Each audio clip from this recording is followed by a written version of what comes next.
Assalamu alaikum everyone, welcome to Floki update after a long time. And there's a lot that I want to talk about, and there's something important of course that I would like to show you as well.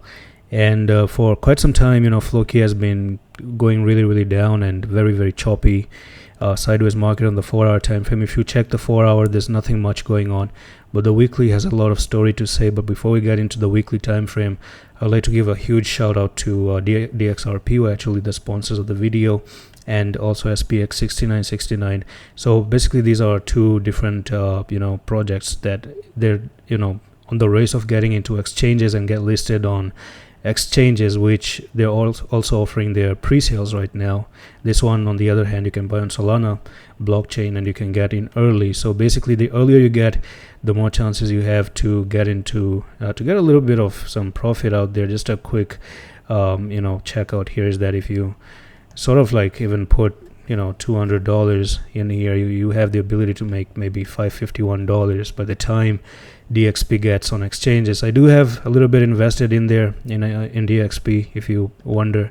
So I have like a 0.7 Solana worth of DXP. So let's actually go back onto Floki, and as I said, the 4-hour time frame doesn't really have a lot going on, and Floki has this habit of going down in a choppy sideways market. The last time we saw it, we actually saw another choppy sideways market right in there. But what is actually very interesting to me is the weekly time frame. So if I go here and I choose the weekly time frame, this is where we actually have a lot of things going on. We have some stories happening on the weekly time frame. So the weekly is kind of less noisy, and the patterns are a little bit more structured. And on the weekly, I want to actually drop one huge support, and that is down at nearly 3641. If September crash takes Floki all the way down to maybe that price target, I think this would be a really huge entry, and God forbid the next big one is going to be down at 1563. Of course, I'm not saying they're coming here or here. All I'm just doing is marking some support and resistance, right? Because support and resistance is money, man.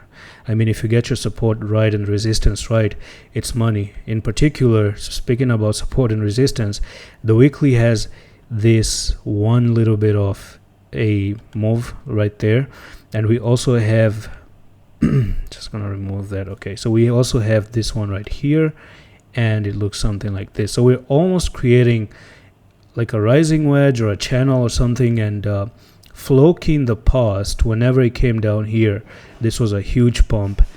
It came down again, that was a huge pump, and then it came down again.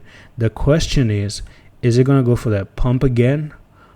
Or if September becomes bloody, you're going to lose the trend line and you're going to retest and probably fall down to 4788, which is going to be the technical target right here. Now, however, if you pump to the upside, then we're looking for a huge move of another like a 2x 99% move. And if it actually goes down, this is almost like a 50% move. So both of the move, whether it is upside, whether it is to the downside, both of them are going to be gigantic. We're not talking about small move. They're going to be massive big move. Right now, as the old saying goes on the channel, as long as you hold support the coin. If you lose the support, don't support the coin anymore. So that's it for the video, and I'm going to see you in the next one. Office.